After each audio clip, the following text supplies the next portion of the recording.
Muito bem, boa tarde a todos, bem-vindos a essa primeira sessão de informação sobre a distrofia muscular por déficit de colágeno 6 da Fundação Noelia. Eu sou Eduardo Cunha Alonso, o assessor científico da Fundação. Vamos iniciar com umas palavras da nossa presidenta, Noelia Canela. Por favor, Noelia. Diz olá. Olá. Depois temos aqui também a Maia, nossa responsável da comunicação, e Gonzalo, nosso responsável de marketing, que Hola, buenas tardes. Boa tarde. Organiza esta sessão. Então vou deixar falar a Noelia, ela vai falar em espanhol, eu vou traduzir para vocês. Bueno, buenas tardes a todos y bienvenidos a esta sesión informativa de Colágeno 6. Y desde Fundación Noelia queremos agradeceros la confianza y esperamos que esta sesión cumpla con las expectativas de muchos de los que estáis aquí y que ayude a mejorar el conocimiento de esta enfermedad, tanto a los que padecéis esta enfermedad como a los que sois familiares, padres o madres de niños que la padecen.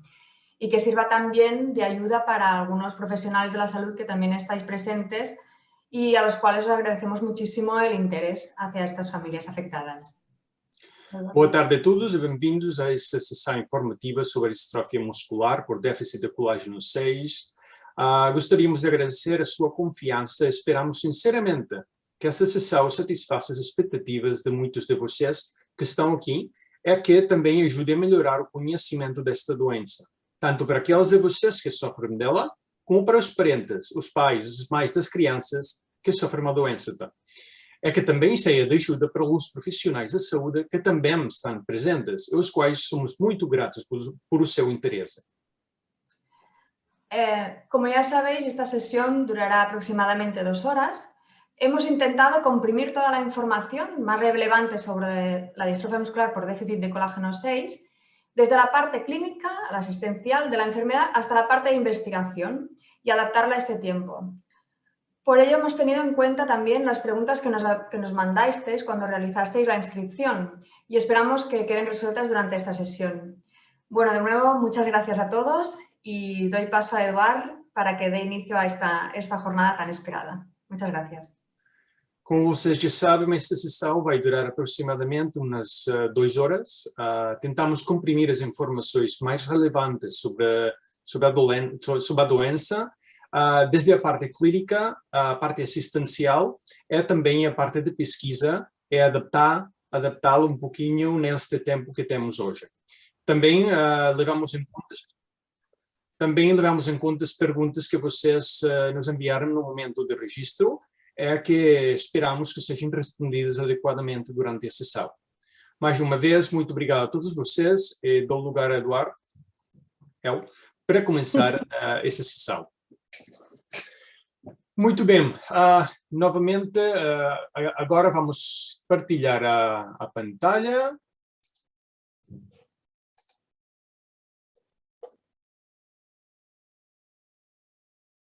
Ok, muito bem. Primeiro de tudo, vou fazer algumas indicações. Por favor, se precisa me enviar alguma pergunta, peço use uma sessão perguntas e respostas do Zoom, now ou chat. As perguntas e respostas, o nosso equipe vai pegar as perguntas e ao final vamos tentar responder essas perguntas. A sessão está sendo gravada e nós a compartilharemos com vocês nos próximos dias, quando esteja já preparada. Novamente, muito obrigado por a sua participação e convidamos a todos vocês a manterem contato com a nossa fundação, os sites de internet e as redes sociais. Então, vamos iniciar a apresentação. Vamos apresentar um pouquinho o que faz a Fundação Noelia. Depois vamos falar da distrofia muscular, da doença em si. Também vamos cobrir os tratamentos disponíveis e as linhas atuais de pesquisa nesta doença. Também vamos falar do Registro Internacional de Doentes, que é muito, muito importante, e as campanhas de apoio que podemos ter. Também vamos apresentar a Fundação Teodoro, nossa parceira em Brasil. Para finalizar, vamos tentar responder as perguntas que chegam durante a sessão, na sessão de perguntas e respostas. Por último, vamos ter uma pequena parte de perguntas abertas, de microfone aberto, se alguém tem alguma pergunta. Para aqueles que desejam, podemos fazer também, ao final, uma foto de família. Vamos dizer como fazer ao final, mas vamos deixar isso para o último momento. Então, iniciamos com o que fazemos, a apresentação da Fundação Noelia, o que fazemos. A Fundação a Crianças contra a Distrofia Muscular por Deficiência de Colágeno 6, foi constituída em 2015, é uma organização não lucrativa, com caráter internacional. Com isso, o que eu quero dizer é que trabalhamos com pessoas de muitos países, especialmente os pesquisadores, para ter contatos em todo momento com os melhores laboratórios de pesquisa. Nosso único objetivo é ajudar e apoiar a pesquisa sobre a distrofia muscular por deficiência de colágeno 6. Nada mais. É uma doença ultra rara e nós tentamos procurar o desenvolvimento de uma cura ou um tratamento, porque agora, infelizmente, não há muito. 90% de todas as rentas que a Fundação pega com as suas campanhas de financiamento, com as ajudas, tudo, 90% de tudo o que pegamos vai dedicado a projetos de pesquisa. Não fazemos nenhuma outra função. Financiamos os projetos de pesquisa, elevamos o perfil da doença, porque é uma doença muito rara, há muito pouca pesquisa, há muita falta de conhecimento dessa doença, igual que é o que acontece com outras doenças raras. Finalmente, tentamos reunir os afetados, ajudar, apoiar, fornecer informações interessantes, facilitar o contato entre nós para poder ajudar quando precisamos. A equipa da Fundação Noelia nós somos uma organização baseada inteiramente no voluntariado. Não há nenhuma pessoa que recebe dinheiro da Fundação, se não é para pesquisa. Todos os que aqui estamos somos pessoas que são familiares, pais, mães, amigos, colegas, pessoas interessadas no tema, que ajudamos para ficar adiante os projetos da Fundação. Aqui temos a Noelia, Carlos, Xavi, Adalberto, Clara, Marina, eu mesmo, Maria, Amaya, Gonçalo. Também que são as pessoas afetadas direta ou indiretamente por a doença, mas também contamos com a colaboração de pessoas muito, muito importantes. A doutora Cecília Jiménez, ela é uma pesquisadora em Barcelona, assim como o doutor Andrés Nascimento, um neurólogo pediátrico, líder no campo da distrofia muscular por colágeno 6, doutora Anne Rutowski, dos Estados Unidos, também uma grandíssima experta, o doutor Gustavo, eu sou incapaz de dizer o seu nome, Gustavo é o assessor científico da nosso parceiro, nossa fundação germana nos Estados Unidos, que faz uma função muito similar, não só para o colágeno 6, mas também para outras doenças musculares neurológicas. O que fazemos na Fundação Noelia para atingir nosso objetivo? Fazemos muitas coisas, porque há muitas pessoas que ajudam, e as famílias, temos a grandíssima sorte que muitas famílias ajudam, colaboram e fazem tudo o que podem para ajudar a nosso objetivo. Nós pegamos financiamento, fizemos micropatrocínio, pessoas individuais que dão dinheiro, eventos culturais e esportivos, concertos, carreiras. Pegamos também o financiamento público quando é disponível. Fazemos merchandising, vendemos artigos, coisas da fundação, roupa, tudo o que temos à mão. Temos também doações particulares quando podemos.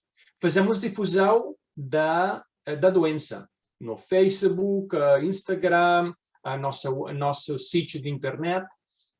Logicamente, é muito, muito importante a pesquisa. Temos 2 grandes centros. Hoje, o Hospital Infantil de São João de Deus, em Barcelona, é, incrivelmente, o Instituto Nacional da Saúde dos Estados Unidos, onde fica, talvez, um dos maiores centros de pesquisa em doenças raras no mundo.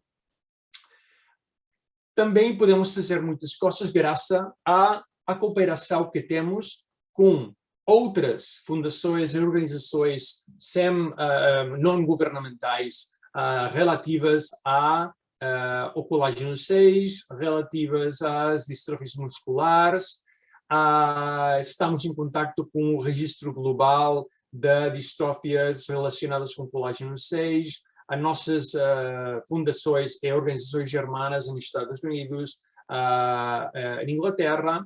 Em particular, somos os representantes oficiais desta doença nas organizações dedicadas às doenças raras, como o Orphanet, o FEDER e a Eurordis, que tentam juntar todos os recursos relativos às doenças raras. Até agora, em 6 anos, conseguimos, eu acho que, muito sucesso. Temos famílias, temos já 100 famílias logadas e registradas de 9 países diferentes. Temos quase 6.000 seguidores no Facebook e já fizemos um registro nacional de doentes, e vamos falar mais tarde de porque é o registro nacional, os registros de doentes em geral são muito importantes. Temos 8 projetos internacionais de pesquisa, em diversos âmbitos, que já vamos também a detalhar. Temos já um historial de mais de 300 atividades feitas, todas elas relacionadas com a difusão, publicações, apoio às famílias, captação de fundos, é sempre orientado ao nosso objetivo único. Hoje, só 6 anos depois da fundação, da incorporação da fundação, já temos quase €500 milhões investidos exclusivamente em projetos de pesquisa científica e clínica. Isso acontece em Inglaterra, a Universidade de London, os Estados Unidos, o Centro Nacional da Saúde, o Hospital de São João de Deus em Barcelona, também em relação com os registros de doentes. Disso vamos falar mais tarde. Ok, talvez isso, agora iniciamos a parte mais clínica. Há algumas coisas que eu acho que é preciso conhecer. Vou tentar de fazer o mais fácil possível, mas para compreender, para perceber bem as questões que vamos falar depois, precisamos de uma pequena base. Então, o primeiro de tudo é que é a estrutura do músculo. O músculo está formado por a parte do músculo que faz a função do movimento dos braços, das pernas, do corpo. Os tendões, que são a parte do músculo que prende ao osso. Então, se nós miramos dentro do músculo, o que há são as fibras musculares. As fibras musculares são as células que formam o músculo. Mas as fibras musculares não ficam no músculo livres. Estão rodeadas de uma matriz extracelular, que é um tecido que junta as fibras musculares, facilita a sua comunicação, que é muito importante no caso da nossa doença. Agora vamos ficar um pouquinho mais, vamos pegar um microscópio, vamos ver o que acontece no entorno microscópico do músculo. Aqui temos acima e abaixo fibras musculares, que são as células que fazem a função do músculo, que tem a força do músculo. Entre elas temos a matriz extracelular. Nesta matriz extracelular temos duas coisas muito importantes. Umas células que são os fibroblastos, que fabricam o colágeno 6, e depois as fibras de colágeno 6, que são as que vão ficar como a base dessa estrutura. Essa estrutura da matriz extracelular, que o colágeno 6 construi, é fundamental para que o músculo possa funcionar corretamente. Se a matriz extracelular não funciona bem, o músculo não tem força, o músculo pode deixar de funcionar. Então, seguinte, as fibras de colágeno que vemos aqui, em cor lila, vamos ver como é a sua estrutura. Okay? A estrutura das fibras de colágeno é muito complexa, porque tem muitas pequenas partes. Está formado, é uma grande tranca, uma trança que está formada por 3 moléculas diferentes. A molécula de colágeno 6A1, colágeno 6A2 e colágeno 6A3. Isso são as cadeias da proteína. Essas cadeias de proteína vão se ensamblar para criar a molécula de colágeno 6, que é diz a trança de colágeno 6, colágeno 1 mais 2 mais 3. Isso é a molécula de colágeno 6, a mais pequena. Mas isso não são as fibras de colágeno. Essas moléculas de colágeno 6 vão ser transportadas na matriz extracelular e lá vão se unir para formar as fibras de colágeno. Ok? Então, as fibras de colágeno são como umas grandes cordas formadas dentro delas por as pequenas tranças de colágeno 6. É importante perceber e compreender essa estrutura porque a doença o que provoca é uma alteração dessa estrutura que provoca uma perda de funcionalidade. Isso vamos ver. O que acontece quando há uma mutação, como é no caso de nossos doentes? No ADN, os genes podem ter uma mutação, uma mudança da sua sequência, a sequência que determina as instruções necessárias para fabricar o colágeno 6. Quando há uma mutação, a proteína do colágeno 6, seja colágeno 6A1, ou A2, ou A3, não importa o que é, a proteína produzida por um gene mutado vai ser errônea. Pode ser mais larga, pode ser mais curta, ou pode ter simplesmente uma forma incorreta. Nesse caso, a proteína de colágeno 6 não vai ser funcional. Então, o que acontece? Em condições normais, as 3 proteínas de colágeno 6 A1, A2, A3 vão se ensamblar para constituir uma trança de colágeno 6 funcional. Fantástico. Mas o que acontece quando temos uma das proteínas que está mutada? Que é curta, é larga ou tem uma forma que não é a correta. Quando a ensamblagem acontece, a trança final não é funcional. Não funciona bem. Quando a trança não funciona bem, as fibras não funcionam bem, as fibras de colágeno, então toda a função da matriz extracelular vem comprometida. E isso é o que causa o problema no músculo.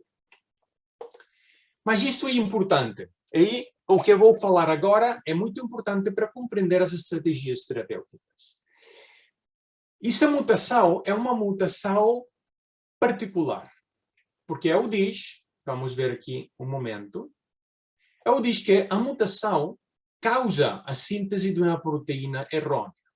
Mas pode acontecer que o gene a mutação faz que o ARN mensageiro que traslada a informação dos genes à fábrica da proteína ou a própria proteína mutada sejam destruídos. Quando isso acontece, maravilha, não há doença. Por quê? Porque nós temos sempre 2 genes, 2 cópias de cada gene. O colágeno 6A1, A2 e A3 encontra-se copiado 2 vezes. Uma cópia chega do pai, uma cópia chega da mãe. Se uma das cópias não funciona, ainda temos a expressão correta da segunda cópia. O que acontece nos doentes desta doença, distrofia muscular congênita por déficit de colágeno 6, é que não tem uma falta de colágeno, mas o que acontece é que o seu colágeno é produzido mal. Ainda quando há uma cópia correta, a cópia mutada provoca que o colágeno 6 não seja funcional. Isso é o que é conhecido como mutação dominante negativa. Isso quer dizer que se podemos eliminar a expressão do colágeno 6 incorreto, podemos ter um doente tratado. Então, para resumir as mutações do colágeno 6, a distrofia muscular é produzida por uma mutação em qualquer dos genes da molécula de colágeno. É igual se é no colágeno no colágeno 6A1, ou A2, ou A3. Porque como eles os 3 vão formar a trança vai ser incorreta se qualquer dos 3 é incorreto.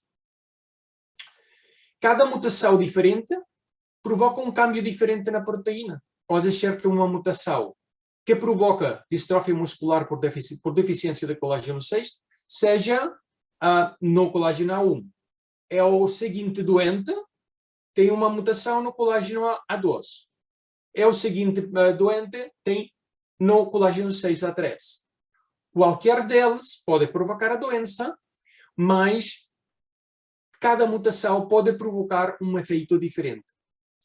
A primeira mutação pode produzir uma proteína mais larga, tem uns efeitos clínicos mais severos ou mais suaves.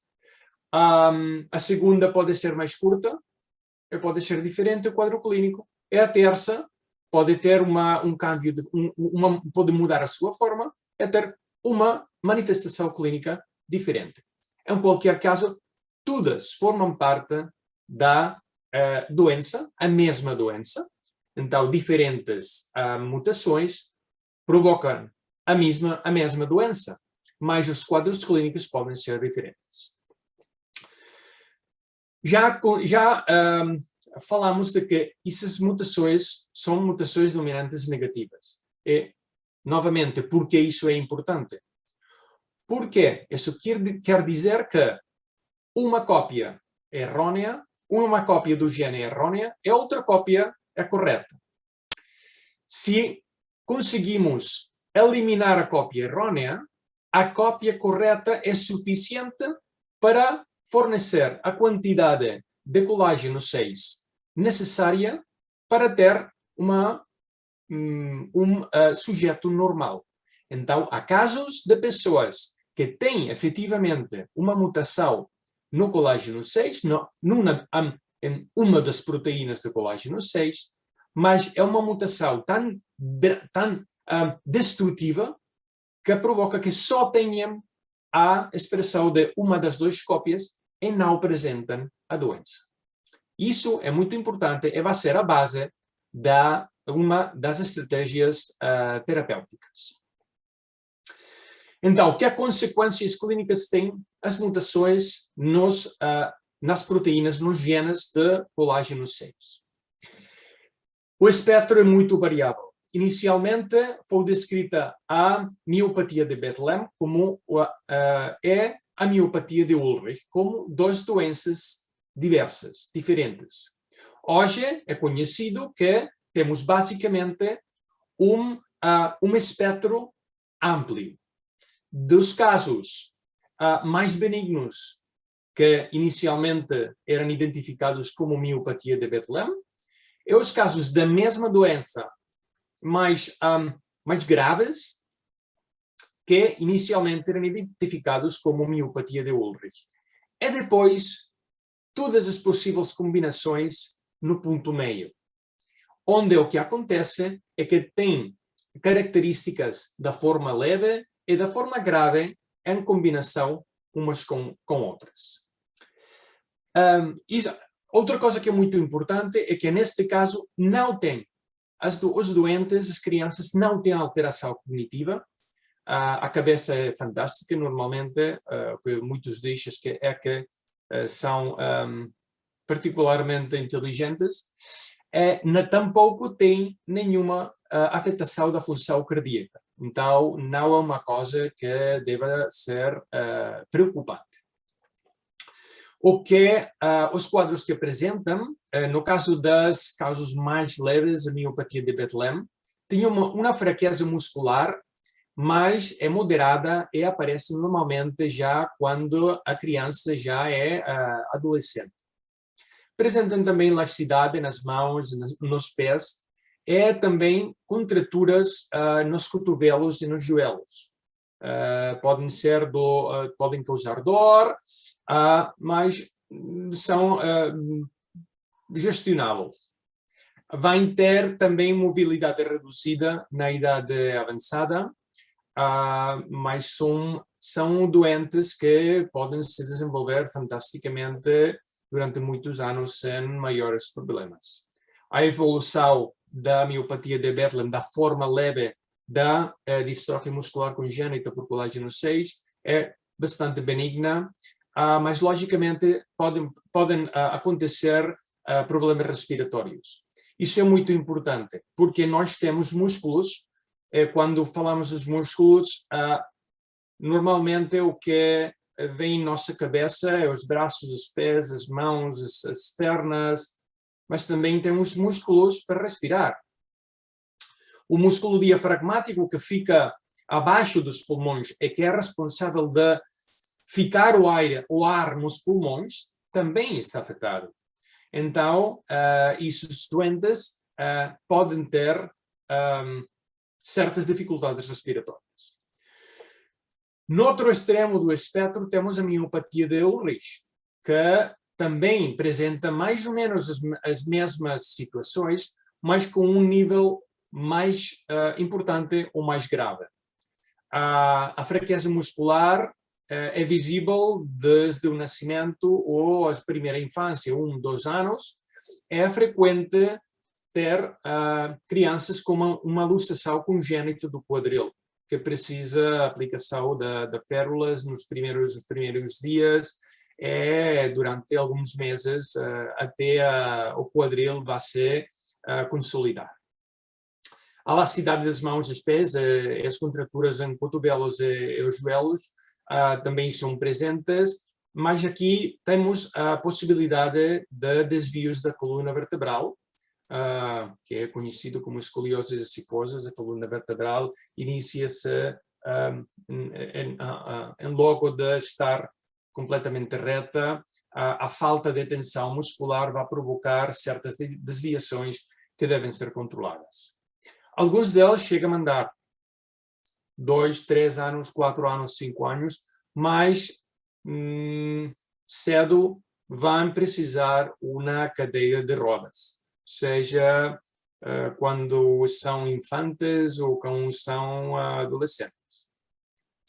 É também frequente a aparição de infecções respiratórias recorrentes, porque os músculos, o que eu digo, os músculos respiratórios, o diafragma que fica abaixo dos pulmões, e os músculos do torso, não têm tanta força como de uma pessoa sana, e isso pode facilitar a acumulação de mucosidades, e essa mucosidade pode facilitar a aparição de infecções respiratórias.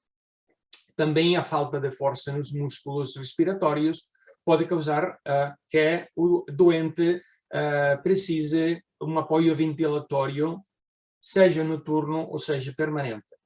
E por último, em questão da pele, também acontece um problema de cicatrização, não uma coisa grave, mas quando é uma cicatrização um pouquinho grande, podem formar-se umas cicatrizes mais grandes e não tão finas e não tão invisíveis como uma pessoa que não tem um problema que não tem a doença. Então, a evolução, isso é uma das perguntas que muitos de vocês são. Infelizmente, a diversidade dos quadros clínicos e a diversidade das mutações que acontecem não permitem especificar uma evolução, como dizer, muito protocolizada e muito previsível. É muito variável. Algumas manifestações clínicas podem aparecer cedo, outras mais tarde. Depende de cada doente. O que sim que está claro é que, sem importar a evolução do doente, qualquer terapia paliativa vai ser útil para retardar a progressão de cada um. Então, uma coisa das primeiras que fizemos na Fundação Noelia é investigar a evolução normal da doença.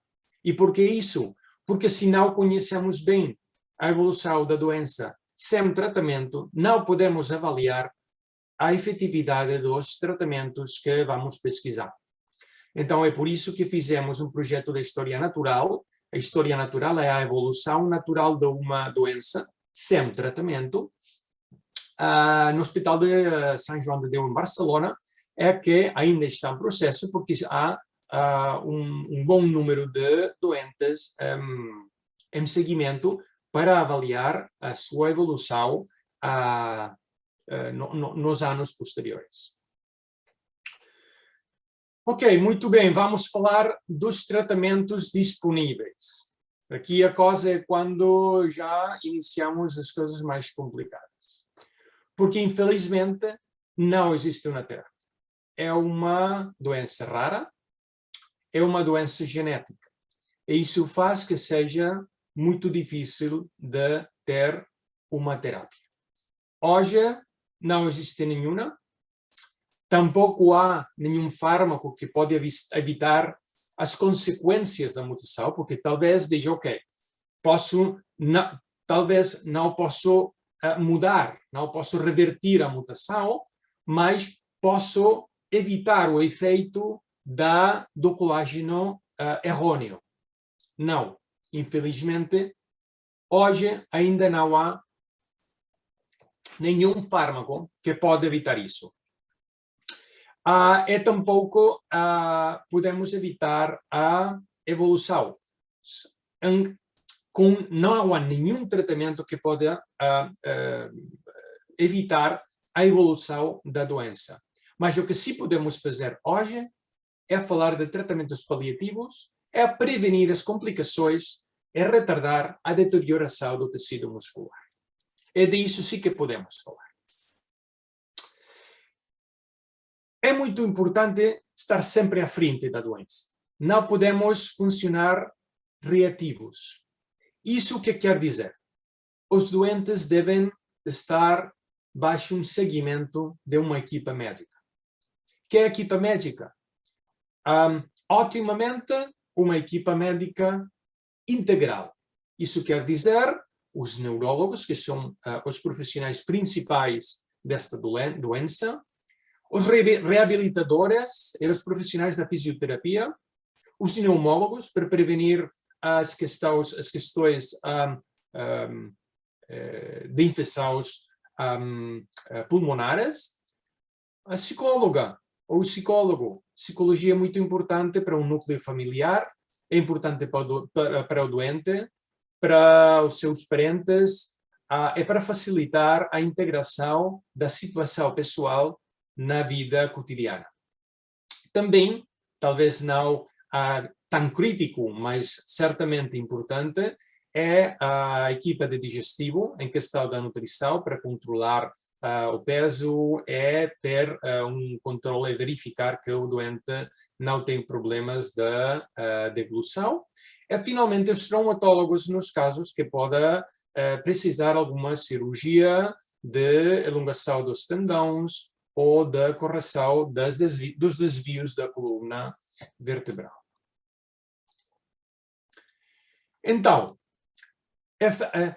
questões práticas que deve ser controlado. A função respiratória, para nós, é o mais importante. Porque, logicamente, uma infecção respiratória não é uma coisa de broma, é uma coisa muito séria. É a respiração, precisamos respirar para viver. Então, a função respiratória deve ser controlada para garantir a boa situação do doente. Isso é feito por um médico pneumólogo através de estudos de polissonografia noturna, por exemplo, que isso é um estudo que dura toda a noite, onde há um estudo de quantas vezes o doente, quanto tempo dorme, quanto tempo se respira bem, a sua saturação do oxígeno da sangue, se a sua função respiratória, quando está relaxado, tranquilo, é numa posição onde os músculos devem trabalhar melhor para respirar, se nessa situação o doente pode respirar bem. Também devemos fazer espirometrias de controle, isso é uma prova muito fácil que fazem todos os pneumólogos, periodicamente garantir que a capacidade pulmonar do doente é o mais ótimo possível. É no caso de que seja necessário a possível utilização de um BiPAP. Um BiPAP é um dispositivo que facilita a respiração noturna. Quando o doente tem problemas de respiração e não fica suficiente ar nos pulmões, podemos utilizar um dispositivo como um BiPAP para forçar, com uma máquina, forçar o ar nos pulmões e garantir uma oxigenação da sangue adequada durante a noite. No caso prático, as famílias, o que devemos fazer? Que são os sinais de alerta que devemos dar? Devemos vigilar se o doente ronca à noite, se tem insônia, se faz apneia noturna, quer dizer, se deixa de respirar um momentinho e depois continua. Outra vez, deixa de respirar e continua. Se levanta com dor de cabeça, se está cansado, se não aguanta o dia inteiro fazendo uma vida normal. Tudo isso pode ser um sinal de alarme de que a ventilação durante a noite não é boa é que acumula dióxido de carbono que não deve ficar nos pulmões, mas deve ser intercambiado com oxígeno. Outra coisa que deve ser controlada é a função motora, logicamente. Nós temos uns doentes afetados ao nível muscular. Aqui, o mais importante são as equipas de reabilitação, fisioterapia e traumatologia, que principalmente, entre outros, devem controlar as retrações e contraturas, porque os tendões, a parte da músculo que ensambla com o osso, não são tão elásticos, não são tão flexíveis por causa de que o colágeno não é tão funcional como nas pessoas sanas. Os pontos mais críticos são o tendão de Aquiles nos pés, que é fácil que pode dificultar o andar e pode precisar um alongamento cirúrgico do tendão quando essa retração do tendão de Aquiles provoca que a criança não pode caminhar bem. É importante ter em mente que só pode sofrer as crianças, os doentes só podem sofrer 2 ou 3 tenotomias no decorrer da sua vida. Então é importante avaliar o tempo para fazê-lo e levar em conta a idade de crescimento e tudo isso. Outra coisa que devemos avaliar, devemos controlar em relação à função motora, é o desenvolvimento de escoliose, desvio da coluna. É avaliar se é necessário fazer uma cirurgia, porque os desvios de coluna podem afetar novamente a função respiratória. Por último, a retração dos cotovelos, que não permitem alongar completamente a perna, é a aparição dos dedos em garra, porque a hiperlaxidade que esses doentes têm nas mãos, nos pés, pode evolucionar para, com o tempo, e pode tornar-se uma retração e ficar com os dedos assim. Então, é uma coisa que deve ser controlada, é corrigida quando ainda não é grave. Ok. Que há tratamentos paliativos e outros apoios podemos ter. O primeiro, os objetivos dos tratamentos paliativos é prevenir as complicações, é tentar de manter a integridade de todos os elementos esqueléticos, os músculos, os tendões, incluso os ossos, porque se a pessoa não camina, os ossos se podem tornar mais frágeis. Tudo isso o maior tempo possível. Número 1, fisioterapia ativa. Para manter a funcionalidade do músculo, pode ser fisioterapia em sala, podemos fazer exercícios na casa, podem fazer exercícios na piscina. A natação é uma atividade fantástica para essas crianças, por uma razão. Elas não pesam na água, elas têm muito mais movimento na água que quando estão fora da piscina. Então, em relação com isso, no sítio web da Fundação Noelia, há uns documentos muito úteis em relação aos exercícios que todos podemos fazer na casa. São muito fáceis, estão explicados com fotografias para poder fazer o que precisamos sem precisar um profissional ou um custo adicional. Podemos fazer todos os dias na casa. Outra coisa que é muito importante é fazer fisioterapia dos músculos respiratórios. Na própria natação, facilita o exercício dos músculos respiratórios. Mas também podemos fazer exercícios respiratórios na casa com um dispositivo de tipo Uambu, que é isso que temos na direita, na esquerda, para facilitar, para forçar o ar no pulmão, nos pulmões do doente é fazer exercícios respiratórios. Também há recursos de fisioterapia passiva. Fisioterapia passiva é fisioterapia que não precisa o movimento. Por exemplo, talas diurnas ou talas noturnas. No caso das talas diurnas, normalmente são para duas funções. Ajudar a caminhar ou melhorar ou prevenir a retração do tendão de Aquiles. Porque são muitas horas, todo dia, com a posição correta do pé. No caso das talas noturnas, são mais úteis para combater as retrações dos tendões das pernas e das músculos isquiotibiais da parte de detrás da perna. Também o bipedestador é o aparato aqui que vemos no centro, com a criança, que é importante também, é útil para prevenir osteoporose, porque quando os ossos não fazem força, com o tempo pode acontecer a desmineralização e os ossos não são tão fortes.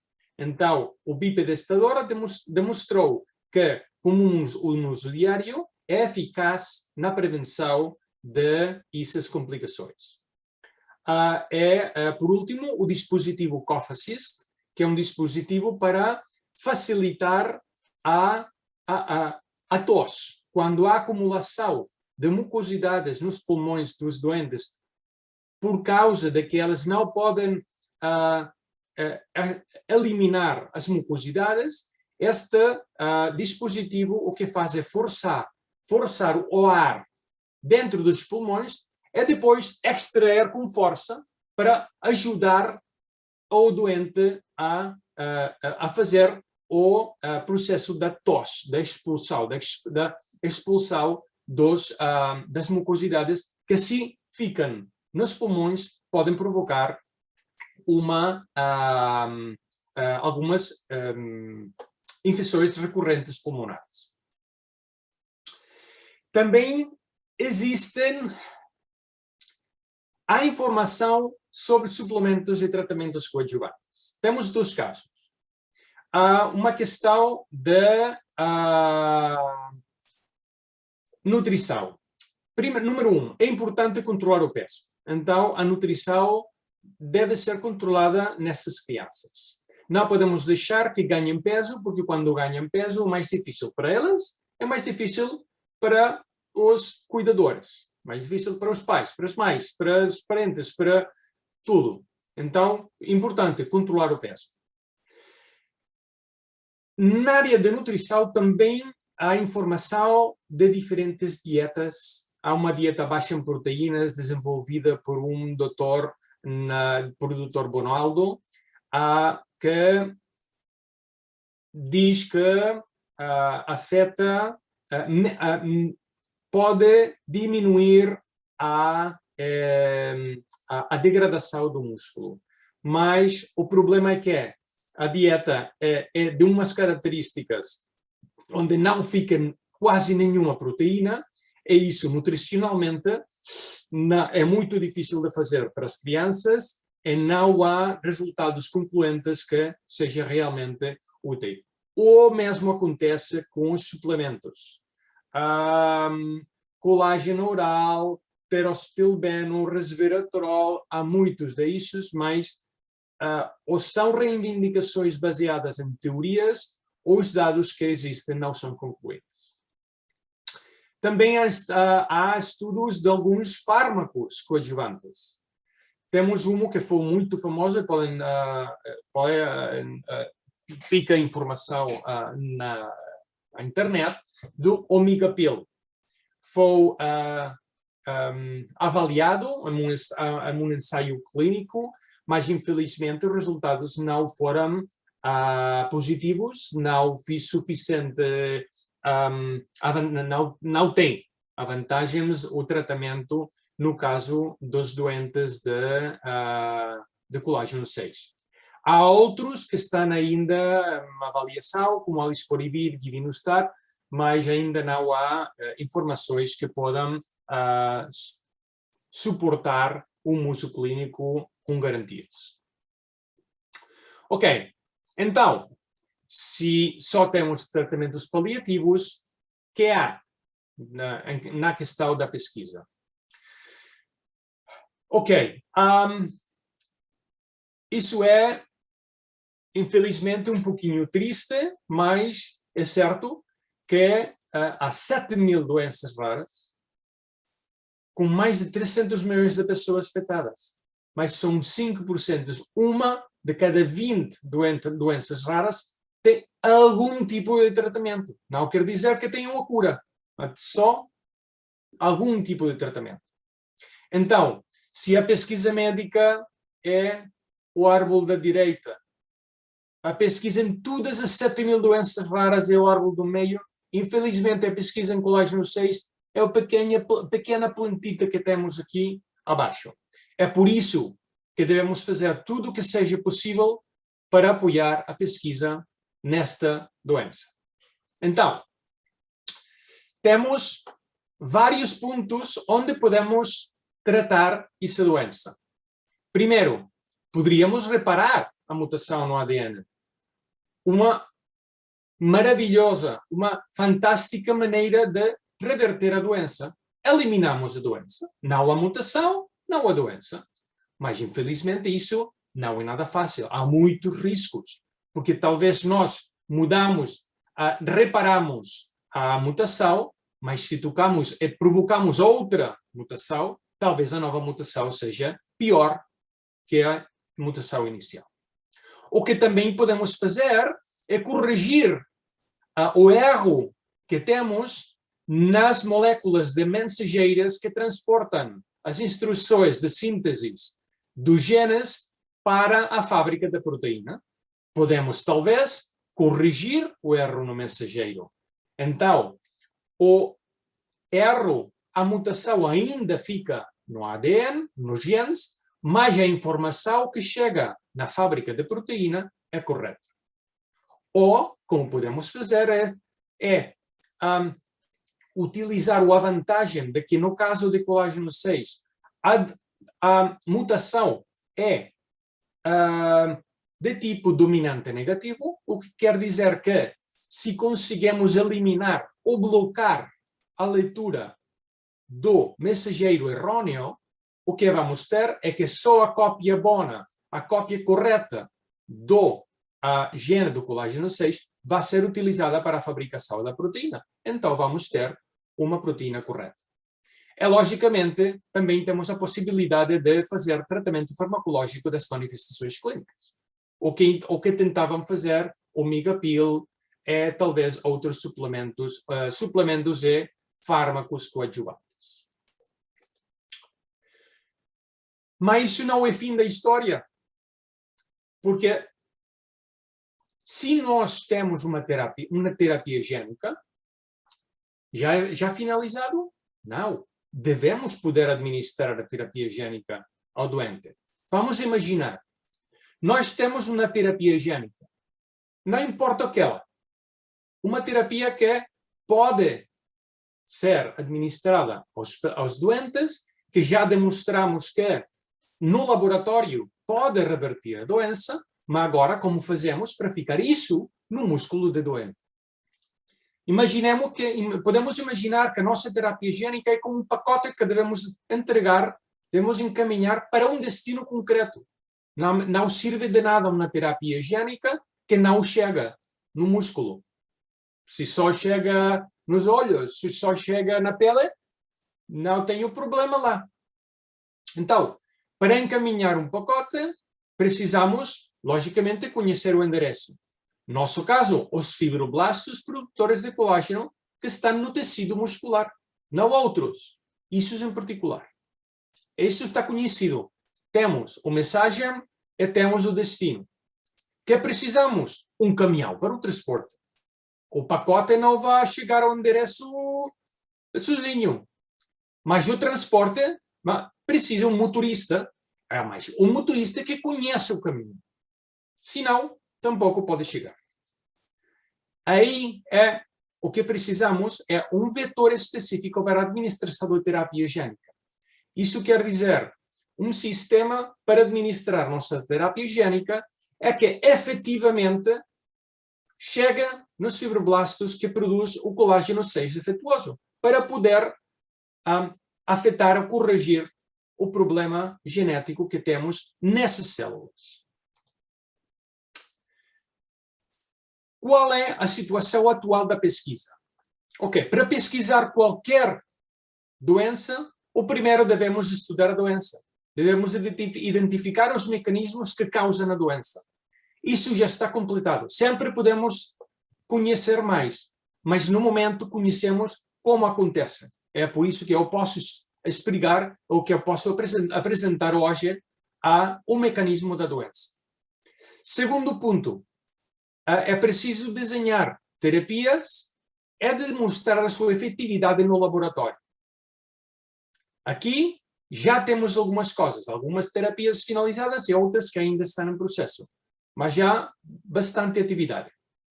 Depois, devemos desenhar e testar os vetores, o caminhão com o motorista, que sejam efetivos para encaminhar nossa terapia às células destino. E também precisamos criar modelos animais. Isso que quer dizer? Precisamos um rato que tenha a doença para provar. Devemos testar em animais, não podemos testar diretamente nos doentes. Precisamos criar modelos animais, provocar uma mutação similar e garantir que essa mutação produz a doença que nós vamos estudar.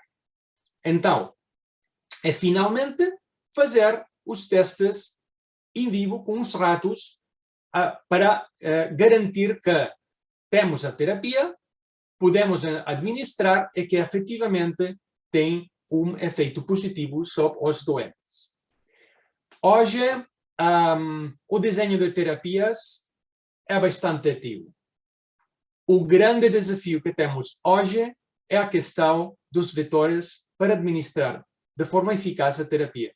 Porque o modelo dos animais da doença já temos. Pelo menos temos 3. São suficientes para iniciar os estudos de diferentes terapias. Que projetos temos relacionados com a terapia? No caso da reparação da mutação do ADN, a Fundação Noelia está apoiando um projeto em Espanha para que vá tentar de corrigir a mutação original no ADN das células. Em relação com a correção do erro no mensageiro, que vimos, temos 2 projetos, um nos Estados Unidos, e temos outro entre Estados Unidos e Inglaterra. São 2 estratégias diferentes para tentar de corrigir o erro no mensageiro. Também temos um projeto que foi finalizado com sucesso nos Estados Unidos, onde demonstraram a capacidade do seu sistema para bloquear a expressão do mensageiro errôneo. Isso já está finalizado e aguarda o próximo passo, que é precisamente o desenvolvimento de um vetor adequado para testar essa terapia nos ratos. E lá nós temos não um, mas 2 diferentes projetos do desenho de um vetor viral nos Estados Unidos e o desenvolvimento de um vetor baseado em nanopartículas e outras tecnologias completamente diferentes. Uma coisa que a Fundação Noelia fez é diversificar.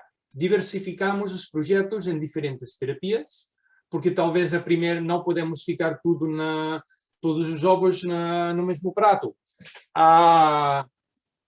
É diversificar também os investimentos em projetos que sejam complementários. Se um não vai bem, talvez o outro sim que pode ter sucesso. O que não pode faltar nenhum doente é fazer um teste genético. Não podemos fazer uma determinação de... não podemos utilizar uma terapia gênica se não temos claramente identificado que o doente tem. A doença concreta é que mutação tem. Se com uma mutação, precisará um tipo de terapia ou outro tipo de terapia, porque as estratégias gênicas podem depender do tipo de mutação que acontece em cada um. Então, quase chegamos ao final. O registro internacional é porque isso é importante. O Registro Internacional de Doentes é um registro que foi criado há 12, 13 anos e que tenta juntar e identificar doentes de doenças raras, em particular de doenças de distrófias musculares. É um registro internacional com doentes de todo o mundo. Porque é importante um registro. Se não conhecemos onde ficam as doentes, não podemos fazer estudos clínicos. Se não fazemos estudos clínicos, não podemos testar terapia. Se não testamos terapias, não temos a cura. Então, é muito importante. Peço a todos vocês que visitem o registro internacional, fiquem os seus dados. Se quer, também temos apoio. A Fundação Noelia pode dar apoio para vocês, porque algumas das perguntas são um pouquinho técnicas. Podem visitar nosso sítio de internet, onde fica um link direito ao registro internacional, e também temos uma pessoa que pode apoiar a vocês para fazer o processo, se as questões que precisam responder são complicadas. A pesquisa, tudo isso que vocês veem, é financiado inteiramente com fundos privados. Não há muitas ajudas governamentais.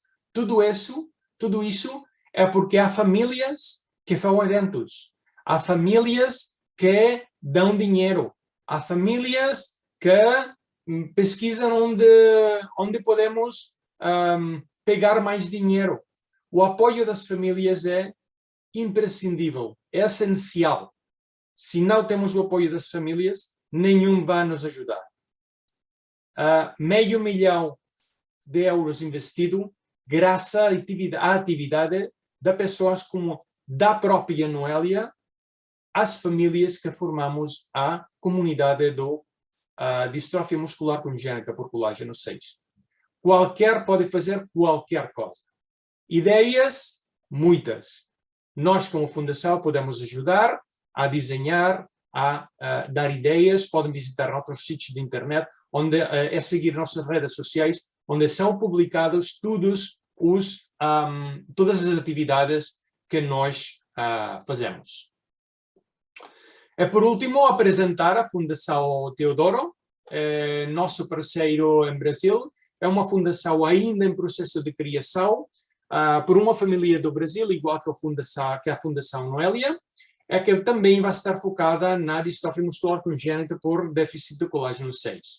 Os seus objetivos, tal como eles contataram com nós, é tentar conscientizar o sistema de saúde brasileiro e também os clínicos e cientistas do país sobre uma doença que não é conhecida, melhorar o controle da distrofia muscular por colágeno 6 e a qualidade da vida das pessoas afetadas, e também, que é um caso particular, financiar diagnósticos nas famílias que não têm recursos suficientes para fazer os testes genéticos que, como eu já falei, são essenciais para poder identificar uma possível terapia para aplicar.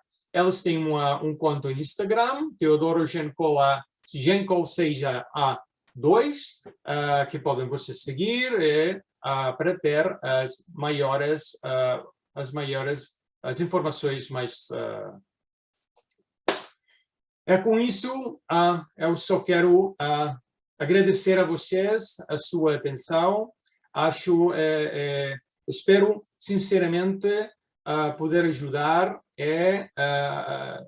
que a explicação seja bem compreendida, mas isso vai estar disponível para vocês no YouTube, nossa conta do YouTube no nosso site da internet, fundacionnoelia.org, no caso que vocês precisem revisar alguma das coisas que aqui discutimos. Então, vamos passar o tema das questões. Vamos ver. Ok.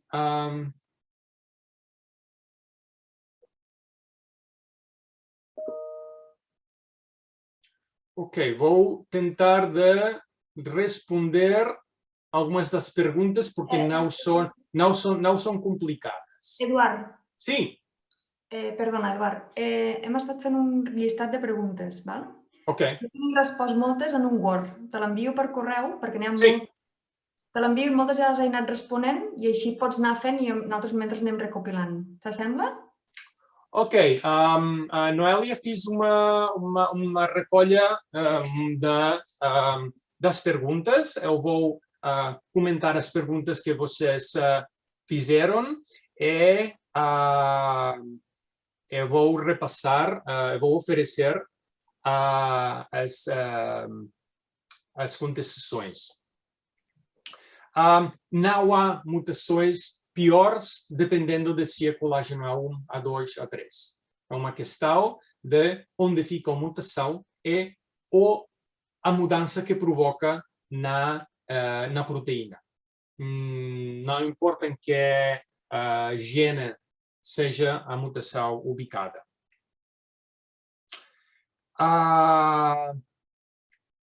Não é possível. Há uma pergunta que diz como saber o paciente se a trança mais larga, curta ou errônea. A realidade é que isso é só possível imaginar na base do tipo da mutação. Mas isso realmente não é importante. Isso não vai determinar a necessidade, a terapia. O que vai determinar a terapia é o tipo de mutação, é onde fica, em que ponto do gene fica isso. A posição em que o gene está alterado determina a gravidade ou não? Sim, determina a gravidade porque se a mutação é em um ponto onde a proteína não faz uma função muito importante, então a alteração do colágeno não vai ser tão importante. Se a mutação acontece numa área da proteína que é essencial para o funcionamento da proteína, ou que provoca uma mudança da sua estrutura muito importante, logicamente isso vai causar que o colágeno esteja mais alterado e que as manifestações clínicas sejam mais importantes. Ok, muito interessante. Se afeta os músculos, por que não afeta o músculo cardíaco? Porque o músculo cardíaco há 3 tipos de músculos no corpo. O músculo estrutural, pernas, braços, mãos, movimentos.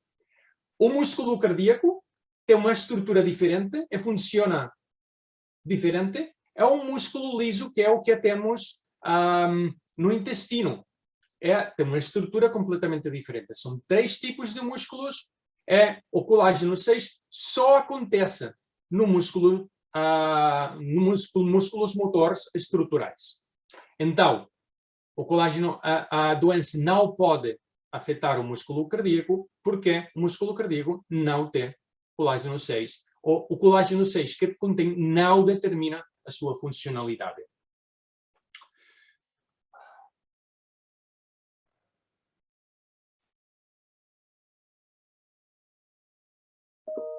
Ok, afeta os músculos que fazem a troca gasosa.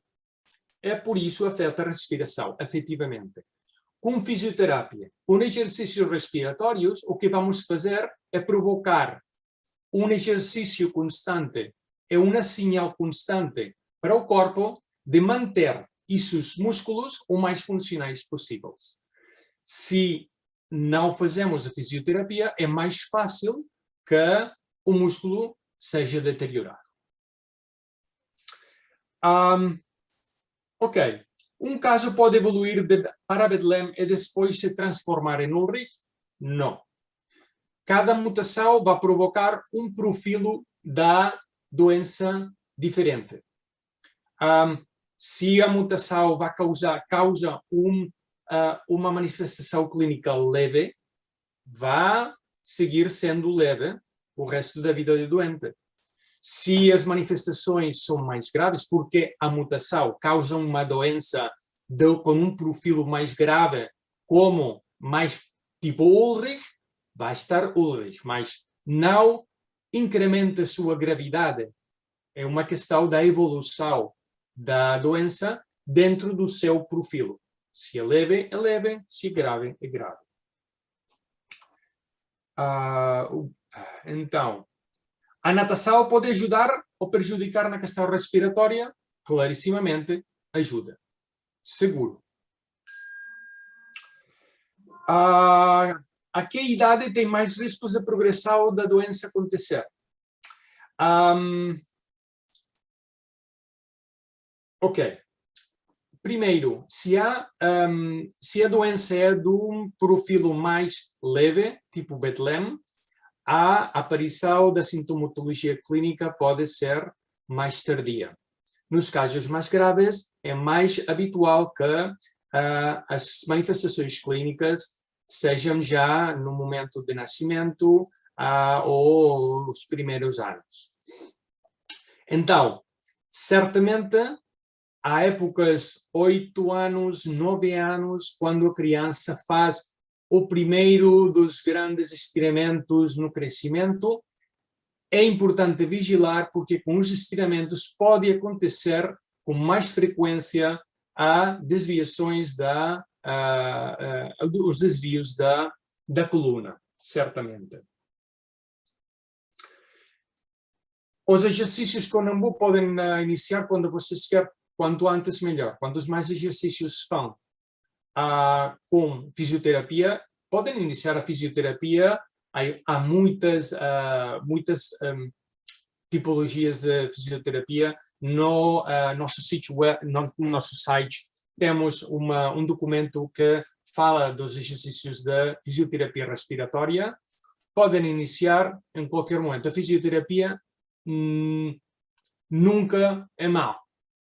Então, não devem aguardar a que a criança inicia a ter problemas respiratórios. Se fica a fisioterapia antes, vai ser mais fácil que não tenham problemas respiratórios. A tala noturna, quando iniciar, é difícil, é difícil.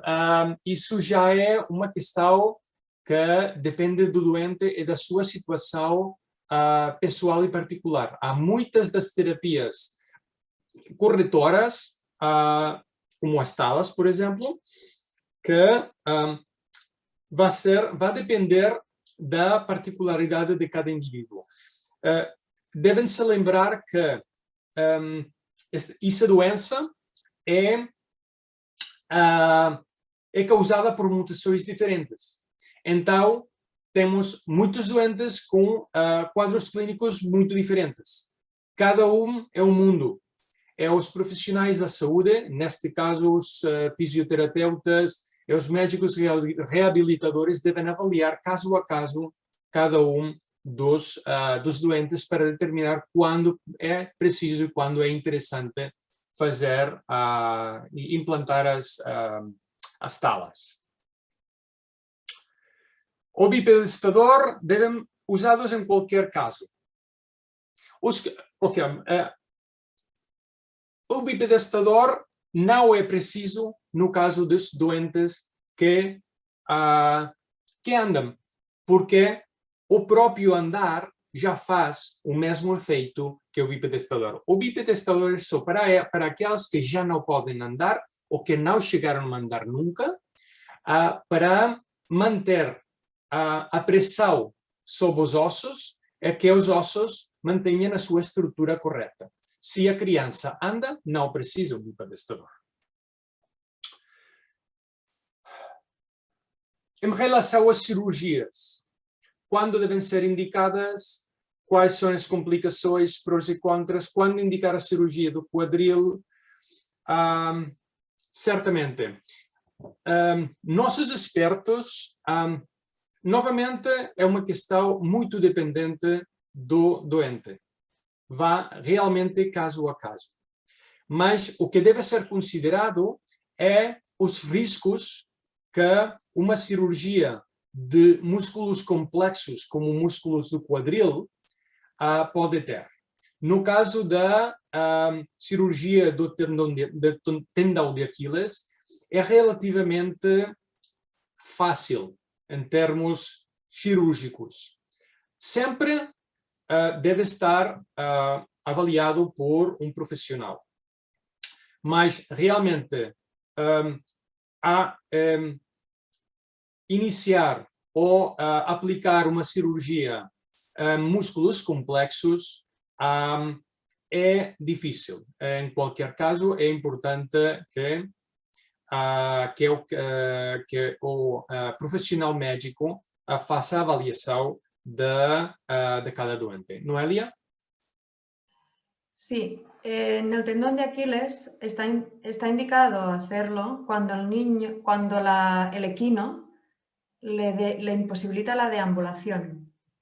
Pero hay que tener en cuenta la etapa de crecimiento del niño y teniendo en cuenta que un niño con colágeno 6 solo podrá someterse a una tenotomía 2 o 3 veces en su vida. Entonces hay que tener en cuenta el crecimiento del niño, la edad de crecimiento. Ok, um exemplo é o caso do tendão de Aquiles, que o momento para fazer é quando a retração do tendão de Aquiles provoca que o doente não pode andar. Então, mais deve ser considerada a idade do doente, porque esses doentes não podem sofrer muitas intervenções cirúrgicas, máximo 2 ou 3 no recorrer da sua vida. Então, deve ser estudado com muita precaução.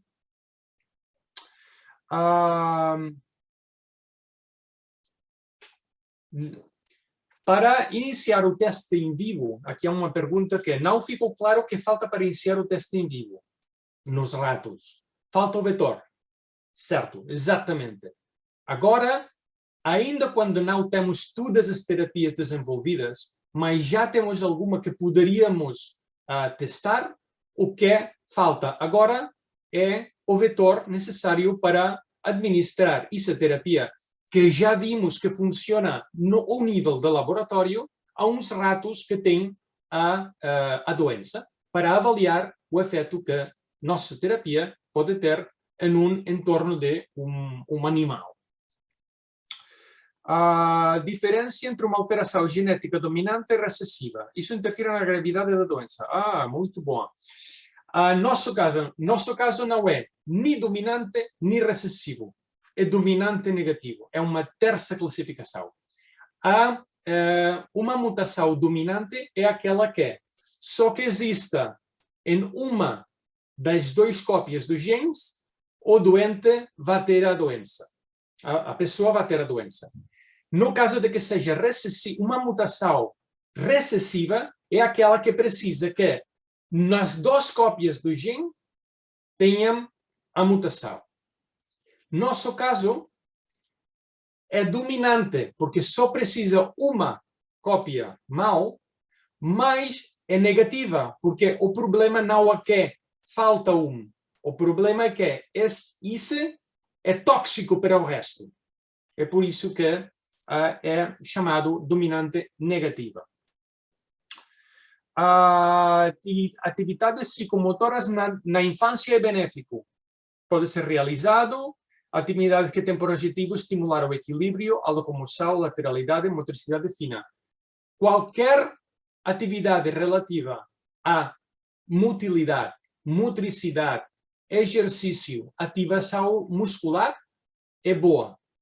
É boa no momento do princípio ao fim, sempre. Atividades psicomotoras, natação, qualquer coisa.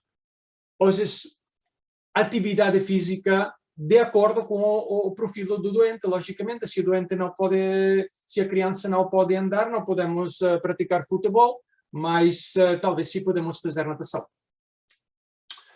Ok, mais coisas. Eu já finalizei a listagem de perguntas que temos. Mas... Eduardo, te voy a mandar más, tenemos varias más. Te voy a mandar, ¿vale? Mais perguntas, mais perguntas, mais perguntas. Dame 30 segundos. Ok, mais perguntas. Ok. Vamos aguardar novas perguntas da audiência. Vou mirar aqui. Eu tenho algumas. Ok. O uso do coenzima Q10. Não há dados sobre nenhum dos suplementos nutricionais. Coenzima Q10 tem muitas reivindicações, mas realmente não tantos estudos concluintes. No caso de colágeno 6, infelizmente, nenhum suplemento tem dados suficientes como para ter verificado o seu efecto. Eduardo, perdona, te he mandado ya, pero sigue habiendo todavía más, entonces no sé tranquila.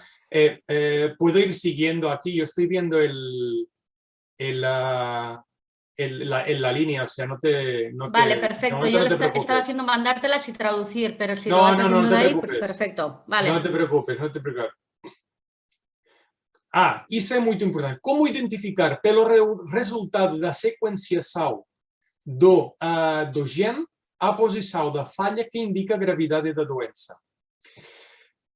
Isso é preciso que vocês encaminhem o informe genético para o seu médico, a fundação, e nós podemos consultar os nossos expertos e tentar de identificar o mecanismo dessa mutação em particular.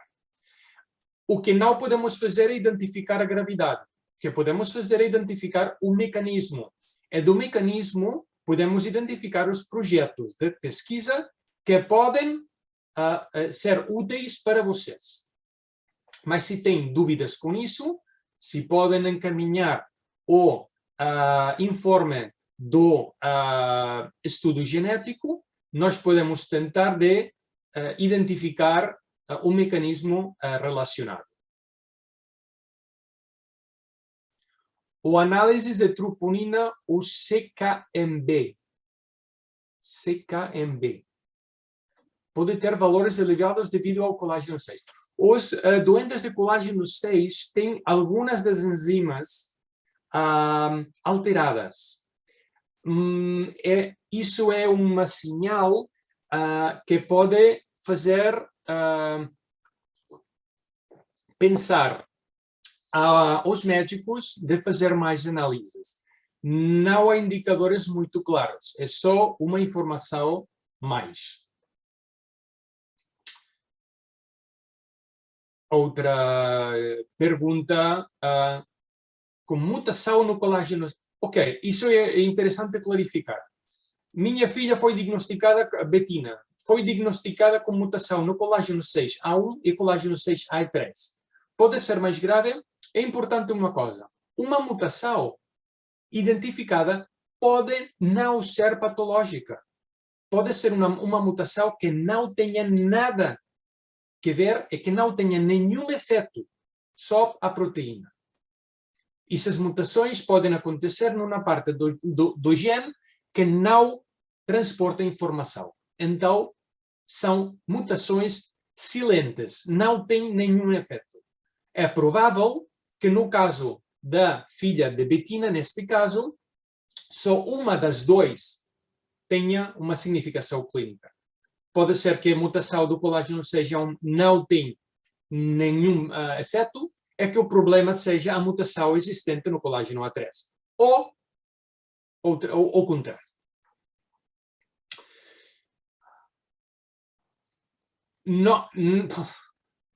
É aconselhável fazer tratamento com ácido celodrónico para fortalecer os ossos, para prevenir as várias fraturas. O ácido celodrónico é um dos muitos produtos que são prescritos para osteoporoses.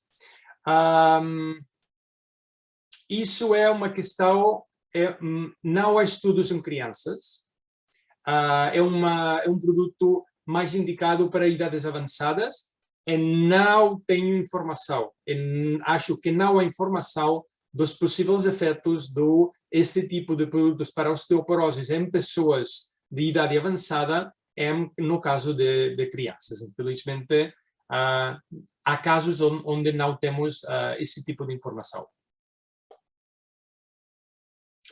Meu esposo foi diagnosticado com deficiência no colágeno 6A3, mas não tem sintomas. Podem aparecer sintomas mais tarde, depois dos 50 anos, por exemplo. O mais provável é que o seu esposo tenha uma mutação no gene de colágeno A3 que é tão grave que faz que a proteína mutada seja destruída. Nesse caso, o seu esposo não vai ter a doença, muito provavelmente, porque o seu colágeno 6 defeituoso não é expressado, não é sintetizado, não é produzido. O seu esposo funciona perfeitamente como produto da cópia correta do gene. E a cópia mutada é eliminada completamente.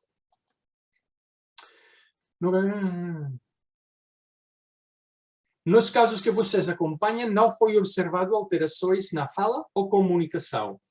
Em princípio, não há alterações da fala ou da comunicação relativas ao distrofia muscular por deficiência de colágeno 6.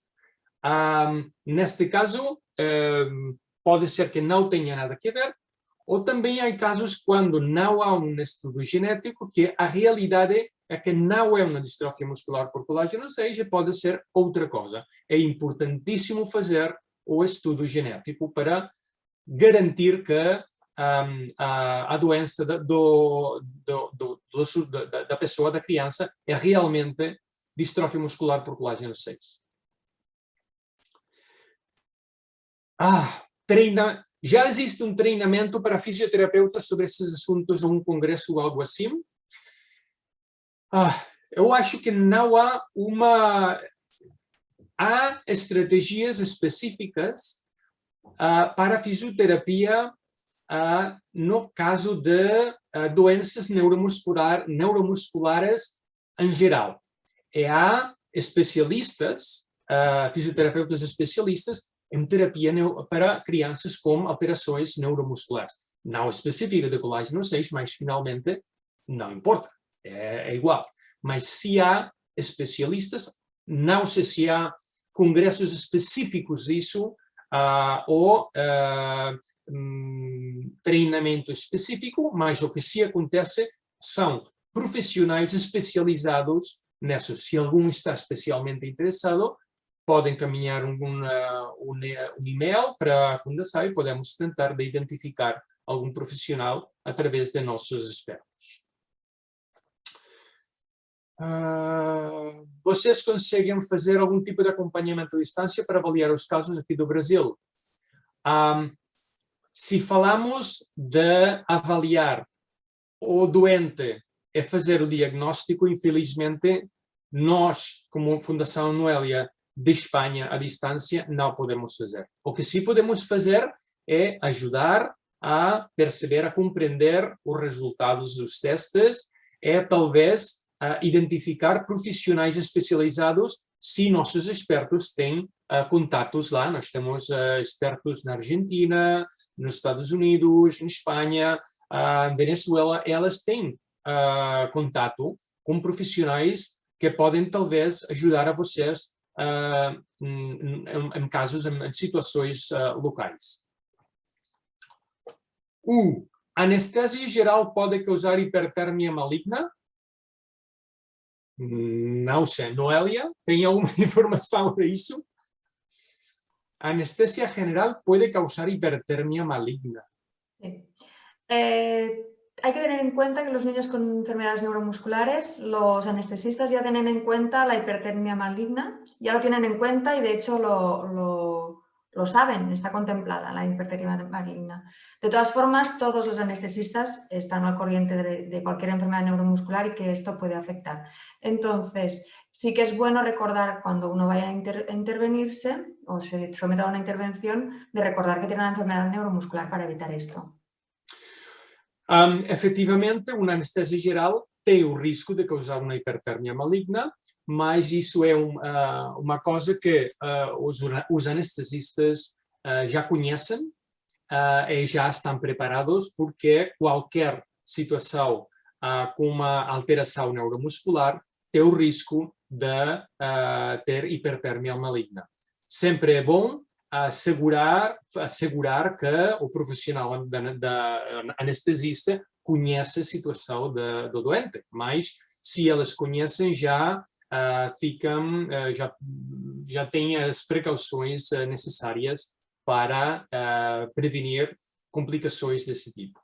Utilizan la anestesia idónea para este tipo de enfermedades. No es que no puedan someterse a ninguna intervención que precise de anestesia general. Sim, os anestesistas utilizam tipo específico de anestesia para prevenir esse tipo. Não é uma questão que o doente não pode sofrer uma cirurgia ou uma anestesia geral. Não. É simplesmente a estratégia utilizada por o anestesista, que deve ser específica dos casos de alterações neuromusculares.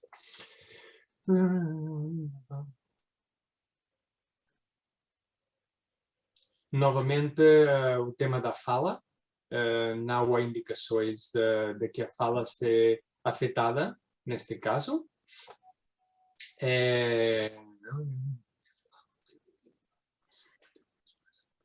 Sim. Eduardo. Uma criança que pedala ou que utiliza o andarilho como assento tem o mesmo risco de complicações respiratórias que uma criança que só utiliza cadeira de rodas?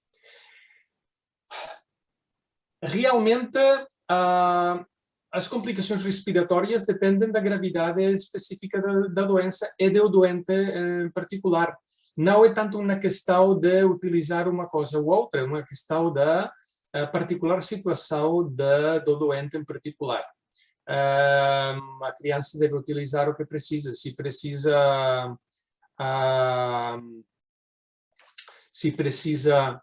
cadeira, precisa cadeira, e se pode utilizar a pedala ou o andarilho, fantástico.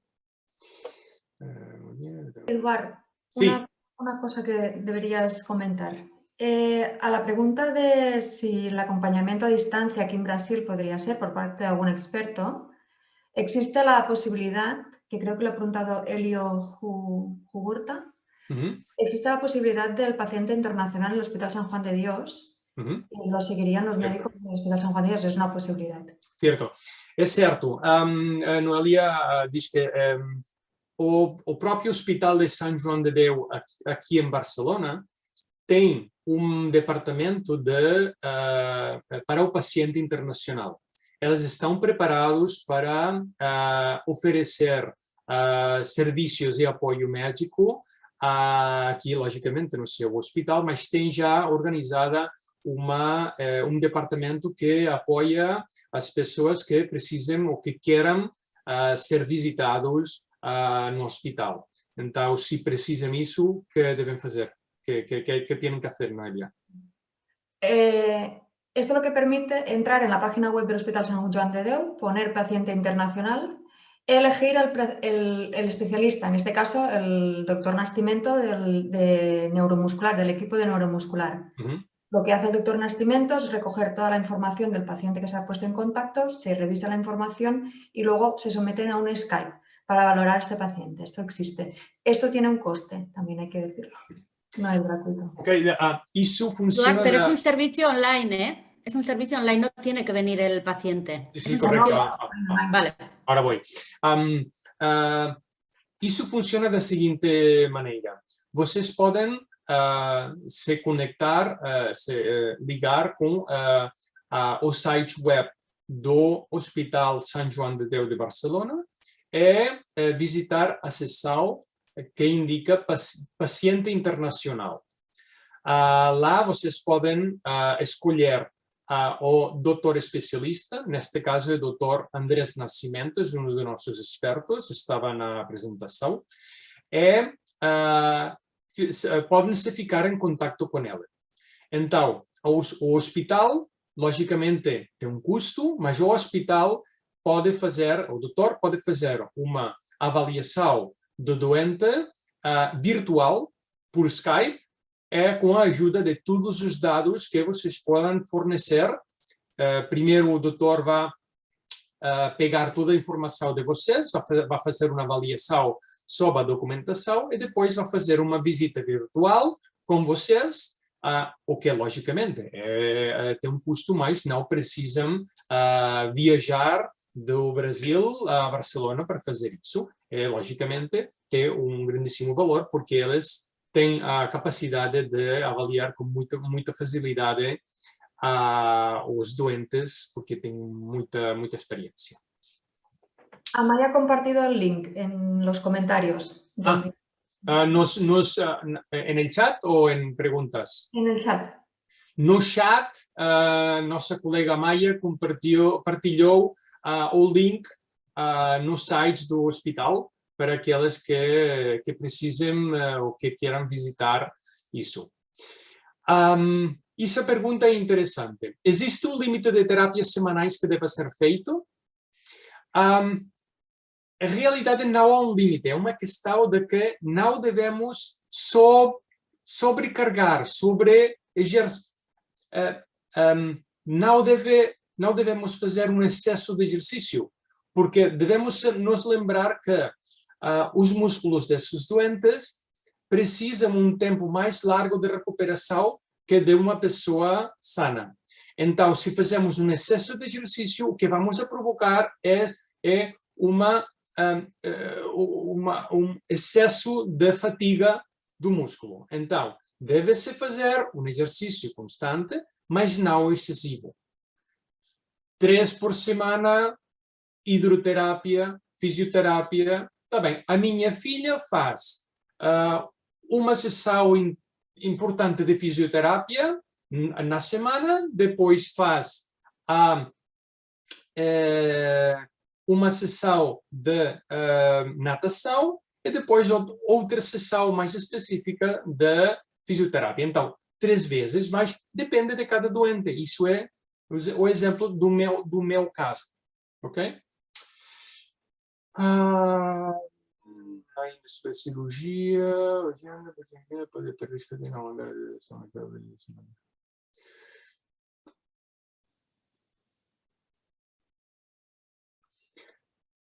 Aqui há uma pergunta que é muito particular, do caso particular de uma pessoa. Eu não posso avaliar casos especificamente particulares. Se vocês querem, podem nos contatar e podemos ver se podemos oferecer o caso de Bárbara Justiniano, da Fundação Teodoro. Se podem encaminhar um e-mail, podemos avaliar o caso particular, mas é um caso muito específico.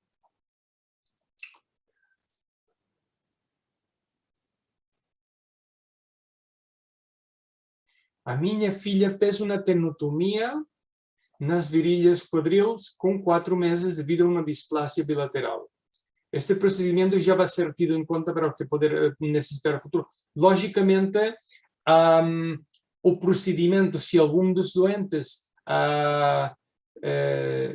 fizer alguma intervenção quirúrgica com curta idade, deve ser, logicamente, ser tido em conta em relação com o futuro, porque se já tiveram uma, é importante ter isso em conta.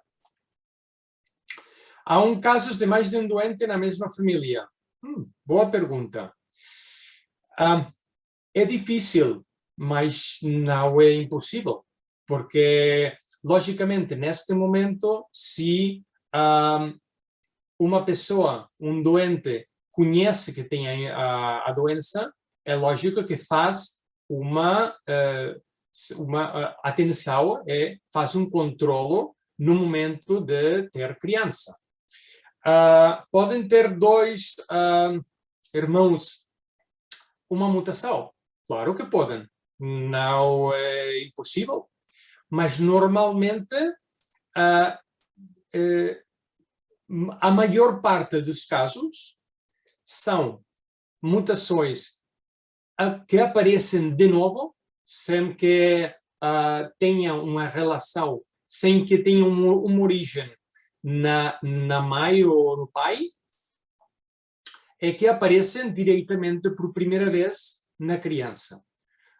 O que é importante é que essa pessoa, se vai ter crianças, seja consciente de que tem um risco ou precisa fazer algum processo de fertilização controlada para eliminar os embriões que sejam portadores da doença.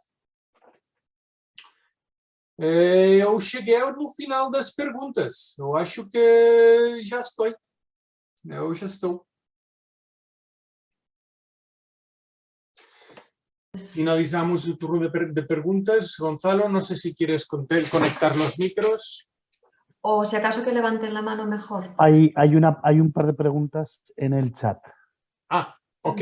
Y que vamos a ver el chat. Voy. A ver, subo un poquito. Una de las contracturas, de masajes. Massagens são recomendados, não faz mal, logicamente, em relação às contraturas. Em relação às contraturas, uma vez adquirida, não tem mais reversão. Devemos diferenciar duas coisas. As contraturas e as retrações. As contraturas são musculares. E as contraturas vão e relaxam. Isso é reversível. Logicamente, massagem, fisioterapia, é uma questão que vai e vem. No caso das retrações, é quando os tendões vêm sendo mais curtos ou não são tão flexíveis. Isso já é muito mais difícil de precisar cirurgia.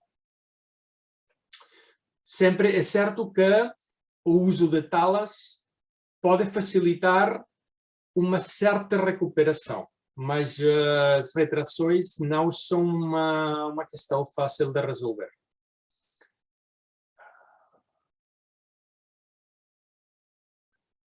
Ainda falta mais um.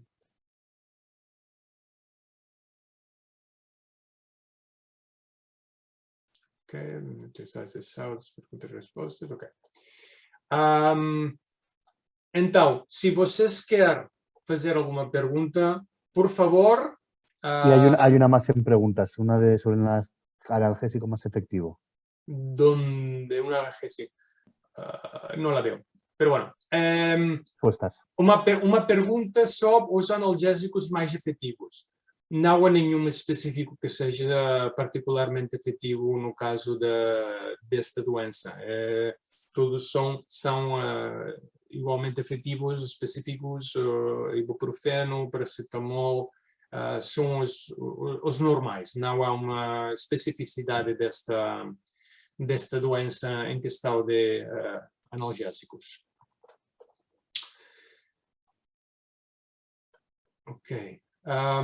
Se alguém quer fazer uma pergunta, alguma pergunta, pode. Hay dos manos levantadas, vamos a dar paso a una de ellas. Ok. Primero, Bárbara, por ejemplo. Hola, Bárbara. Oi, Olá, vocês me Bárbara. escutam? Sim, escutamos. Tudo bem? Eu sou a Bárbara, eu sou a presidente da futura Fundação Teodoro. É muito importante estar aqui com vocês. Queria agradecer a presença de todos, os brasileiros, e agradecer vocês por terem preparado esse material. Prazer. E eu queria fazer uma pergunta muito específica, porque muitas pessoas me perguntam sobre a dor. Você já respondeu sobre analgésico, Uhum. mas isso está relacionado com a intensidade dos exercícios ou não? Independente da intensidade dos exercícios, essa pessoa pode ter uma dor. É difícil, né? É difícil. Normalmente o dor se produz basicamente por duas razões. Uma, contraturas. As contraturas causam dor. 2, fadiga. Então, o que devemos fazer é prevenir a fadiga, não fazendo um excesso de exercício. Segundo, a questão das contraturas, quanto mais fisioterapia fazemos, mais difícil é ou mais dificultamos a aparição de contraturas. Porque finalmente o que causa dolor são as contraturas. Não é, a doença não é dolorosa em si, mas só por causa da disfunção do músculo que provoca contraturas. Então, a contratura provoca o dor. Sim, então tem que avaliar, claro, cada caso e por que está acontecendo mais contraturas, né? Totalmente. Cada caso, é o que eu disse, que cada caso pode ser uma mutação diferente. Finalmente, pegamos 20 pessoas, 20 doentes dessa mesma doença, e talvez os 20 tenham uma mutação diferente. Mas todos têm a mesma doença, porque finalmente todas as mutações diferentes causam uma disfunção do colágeno 6, que é o que finalmente causa a doença. Então, caso a caso, infelizmente é caso a caso. Outra dúvida, só para eliminar e dar espaço para o restante do pessoal, é sobre intestino. Por exemplo, o Teodoro, ele tem uma... E não só ele, tá? Outros casos no Brasil relataram isso também. Ele tem uma dificuldade de digestão muito grande. Isso pode estar relacionado ao colágeno 6 também? Por exemplo, ele tem assim, só para você entender, se ele não segue uma rotina de alimentação correta todos os dias, se ele sai fora 1 ou 2 refeições no dia, ele já tem um desconforto gástrico muito grande. Então, isso tem ou não tem relação? Em princípio, não deveria ter relação, porque a afetação muscular é do músculo estriado, que é o músculo que temos nos braços, nas pernas, o músculo que permite o movimento. O músculo do aparato digestivo é um músculo diferente, onde não fica colágeno 6. Então, normalmente, esses doentes habitualmente não têm problemas de deglução ou de digestão, porque, finalmente, o sistema digestivo é um tecido com umas características diferentes, igual que é o caso do coração. Perfeito. Acredito. Eduardo. Outra mano? Eduardo, hay que puntualizar que no da problemas digestivos, pero sí que puede haber problemas de disfagia a la larga, por el tema de tragar. Esto sí. Noélia faz uma pontualização que ainda quando realmente a doença não provoca alterações digestivas, o que se pode provocar é problemas de deglução com o tempo, quando os músculos desta zona daqui podem estar mais debilitados ou mais fracos. Pode acontecer algum problema de deglução, mas na parte da digestão, em princípio, não há relação com a doença. Esto sería de aparición muy tardía, tampoco nos asustemos. Não, mas isso é muito tarde, muito tarde. Estamos falando de idades avançadas, não estamos falando de crianças. Entendi. Muito obrigada, viu? De nada, Bárbara. Tenemos también a Tiago que ha levantado la mano y le vamos a dar paso para que hable.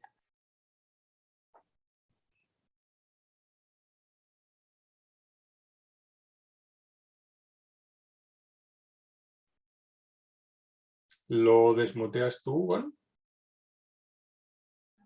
Y le hemos mandado la solicitud para que active el audio porque tiene la mano Tiago levantada. deve ativar o áudio, por favor. Senão não podemos... A lo mejor la había levantado antes y ahora ya... Já Ah, está. já. Peço desculpa, só mexi nesta sala de reuniões 2 vezes, esta é a segunda. Boa tarde a todos. Eu depois coloquei a questão aí na parte do chat. Nós estamos a pensar para sermos úteis, para conseguirmos organizar e conseguir uma verba. Estamos a pensar fazer um concerto solidário, falar com artistas, conseguimos chegar a alguns artistas e até ao Cristiano Ronaldo, ao jogador de futebol, para que ele apoiasse de alguma forma, com uma t-shirt, com um vídeo, de alguma forma, não é preciso ser monetariamente.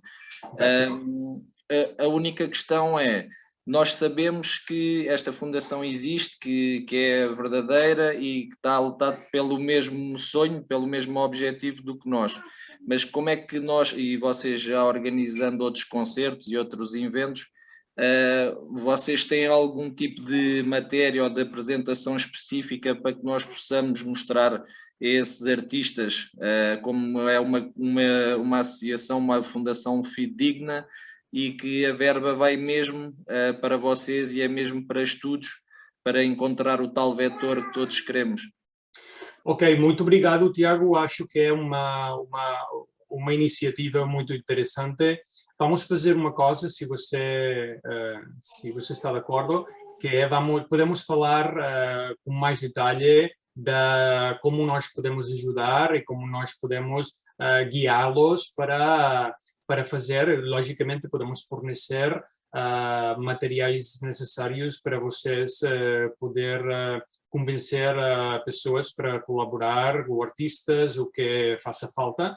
Então, eu acho que se quer ficar em contato com a Fundação, nosso site, o nosso e-mail geral, hola@fundacionnoelia.org, podemos falar, trocar informações, coordenar um pouquinho para ajudar a vocês.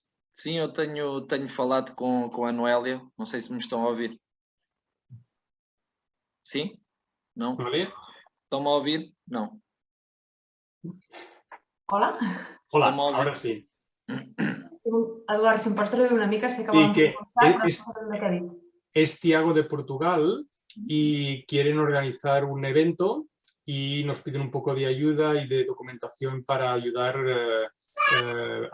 digamos, a convencer y a demostrar que la fundación está aquí, que estamos haciendo investigación y todo esto, para ver de organizar algún evento artístico con famosos. Entonces yo le digo que nos pongamos en contacto. Parece ser que él te ha contactado ya, Tiago de Portugal, para ver... Veo que ha hablado con Amaya, ¿no? Sí, a mí también, con Amaya. Conmigo también, y tiene la presentación de la fundación, pero hablamos, Tiago, dile que hablamos, Sí. pero que ya Ok, le puse Tiago, por email que todo obrigado, lo que necesitase y le pasé la presentación, pero bueno, hablamos, claro. É fantástica iniciativa, acho que devemos falar, mas podemos ajudar e apoiar com os materiais que nós temos. Está bem, ok, muito obrigado. De nada. Vale, tenemos una última pregunta también en las preguntas. Yo creo que ya con esto Sí. podríamos Vamos terminar. para a última pergunta. Que si sugieras alguna vitamina que pueda contribuir a mejorar la calidad de vida. Infelizmente não há nenhum suplemento, como diz, suplementos são vitaminas, são extratos vegetais, não há nenhum que realmente tenha uma evidência médica e clínica em relação com um efeito positivo. Vitaminas não têm, em geral, um efeito negativo, mas não podemos garantir que tenham um efeito positivo e que podem melhorar a situação do doente. Então, até o momento que haja algum estudo que tenha a possibilidade de demonstrar efetividade, não podemos dizer que vai ajudar. Podemos dizer que não faz mal, mas não podemos dizer que pode ajudar porque não há dados. Então, já faltam 5 minutos para as 2 horas, 3 minutos para as 2 horas. Aquelas que queiram participar na foto de família, por favor, levantem a mão. E Gonçalo vai dar-lhes passo para poder ativar a sua câmera e poder estar todos a fazer um collage com uma foto de família desta primeira sessão, não é, Elia? Eduard, ¿podrías comentar que quien quiera participar en el grupo de WhatsApp de familias, existe este grupo de familias en Fundación Noelia que puede enviar un mensaje de WhatsApp al número de la Fundación y lo podremos incluir? Ok, sim, isso é importante. Nós temos um grupo de WhatsApp, é fundamentalmente em espanhol, mas aqueles que queiram estar atualizados do que fazemos tenham alguma pergunta ou querem estar em contato mais imediato com a Fundação, podem encaminhar uma mensagem de WhatsApp ao número de telefone da Fundação, que aparece no sítio de internet, e nós vamos contactar com eles e vamos incluí-los no grupo de WhatsApp. Y otra cosa, para invitarles a participar en las próximas jornadas científicas y de familias que van a haber el próximo 10 y 11 de junio, que estas sí que van a participar los científicos. Também o próximo 10 e 11 de junho vamos ter as primeiras jornadas internacionais de distrofia muscular por déficit de colágeno 6, que vão ser virtuais e com a presença de nossos expertos e os científicos que estão especificamente pesquisando nesses projetos tão interessantes. Então, se quer, nós podemos convidá-los a participar e a estar nas jornadas que vão ser virtuais completamente, onde podemos ter todos uma informação totalmente atualizada e poder fazer perguntas diretamente nos pesquisadores. Lembrem-se, 10 e 11 de junho deste ano. Bueno, y por último agradecer a todos los que han participado y que esperamos que hayamos cumplido con los objetivos que esperaban y nada, darles las gracias y invitarles a visualizar nuestras redes sociales y a seguirnos y a contribuir con iniciativas solidarias, que esto es importante y que es una lucha de todos. Muito obrigado por a sua presença, por contribuir, por estar aqui.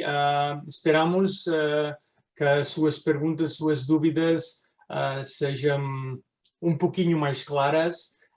Esta sessão estará gravada, estará disponível para vocês.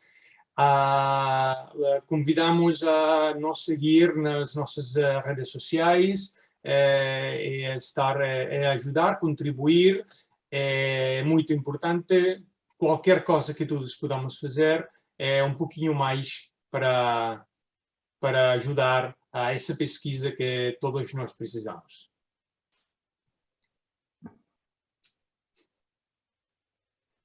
¿La foto la haces tú, Gon? Sí. Venga, Vale. saludad a todos. Todos. ¿Hay alguien más que quiere pasar? Así. Venga, pues los que estamos. Sonreír. Venga, el símbolo. Sí, podríamos hacer el símbolo. Pues sí. Sí. Pero lo tenemos que hacer al revés, ¿no? Al revés. Yo me veo al revés, o sea que cuidado con esto. Ahora. Sí. ¿Así? Muy No bien, lo tengo muchas claro. gracias. Muito obrigado. Bom fim de semana. Tchau, tchau. Chao. Muchas gracias a todos. Muchas gracias. Hasta luego.